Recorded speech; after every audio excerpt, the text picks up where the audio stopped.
Hey guys, Airtius here, Air for short. Today I'm going to discuss Fire Anubis, one of the brand spanking new monsters. They were released yesterday from the day I made this video, and actually I got him on the very first scroll that I summoned of the day. So that's pretty good luck. I'm going to discuss some of the rune ideas for this monster as well as his skills. So as you can see, he is a support monster, and his skills are Pierce Soul. Attacks the enemy twice, with each attack having a 30% chance to disturb the enemy's HP recovery for 2 turns. Disturbing HP recovery is really useful, and I believe when you max the skill out, I think it goes to about 50% for each of the attacks. And he attacks twice, so that's pretty good and pretty useful. We've got Soul Devourer. Deals damage proportionate to your maximum HP and recovers 50% of the damage dealt as HP. So he heals himself 50% of the amount of damage he's done. He is a support type, so his attack power is probably not very high, but his HP might be pretty good. And then when you max this out, it's every 3 turns, so that's not so bad. Yeah, so the higher his HP, the more damage that this will do. However, if you increase its attack power, it will also increase the damage, probably more so with this skill. But seeing as he's a support type, you probably want to go HP anyways. Then we've got Savior, his passive. Grants a shield that lasts for 1 turn to an ally with the least HP.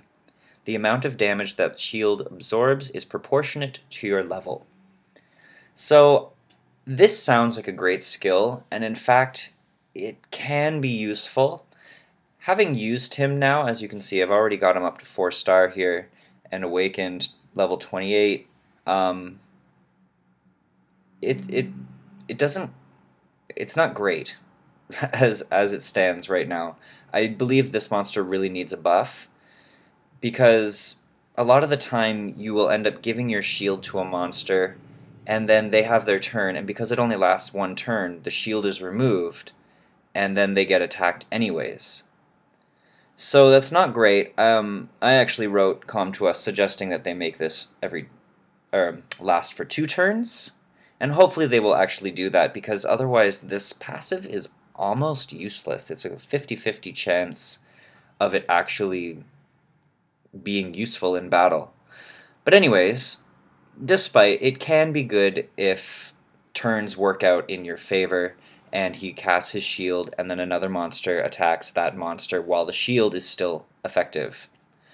Rune-wise, I don't honestly think there's a lot you can do with this monster to really take advantage of this passive. I went Swift Energy. Now, I think with this monster, the most important thing you can do, because his passive, only lasts for 1 turn, you need him to have as many turns as possible. And making him fast makes his turn come around really quickly. Now, some people suggest Violent Runes. I don't know why. The only thing that Violent Runes are really going to help you with is getting Soul Devourer activated more often, every 3 turns, so he'll be healing himself more often. This will only work on the ally with the least HP, so if he has multiple turns, it's not going to shield multiple allies, it's going to keep re-shielding that one monster. And at the beginning of battle, he casts the shield on the monster with the least total HP if everybody is at max HP. So that's kind of nice. However, once the percentages are different, then they start casting this shield on different monsters. So Swift Energy is a really great option for this monster.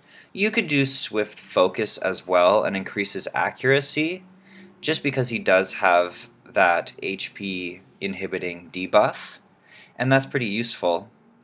If you want him to do more damage, you can go Swift Blade, but I like Swift Energy just because I want him to be more tanky. And then on slot 2, put Speed, because you just want to make him as fast as possible. I didn't have a good rune for slot 4. I would suggest HP %, but I put attack percentage because, well, he'll heal more anyways with this. And so far, he's actually quite tanky on his own. And then I did HP percent on 6. I don't really recommend doing accuracy on 6 because he only has the one skill for HP debuffing, and this doesn't do any debuffing at all. So make him as fast as possible so he gets lots of turns. Otherwise, I mean, I don't know what else you would do with him other than full energy if you can't get swift runes. Just make him as tanky as possible. Yeah, just give him as much HP as possible and as much speed as possible. You could give him vamp runes, I suppose. I mean, he does have a skill that absorbs damage. Absorbs damage as HP. So giving vamp runes will actually increase 35% more healing for the damage that he's done. So that's not a bad idea. I would still go speed on 2, HP percentage on 4, and HP percentage on 6. Or you could even do attack percentages on 2 and 6. I mean on 4 and 6, and then speed still on slot 2. Yeah, I mean those are some ideas. So obviously swift runes I definitely recommend. And then you could try vamp runes. But other than that, yeah, it's just make them fast and tanky. Hopefully this has been helpful for you guys. And leave any suggestions of your own for this monster in the comment section below. I'd love to know what you guys think, and I'm sure other people would love to know too. Till next time, peace.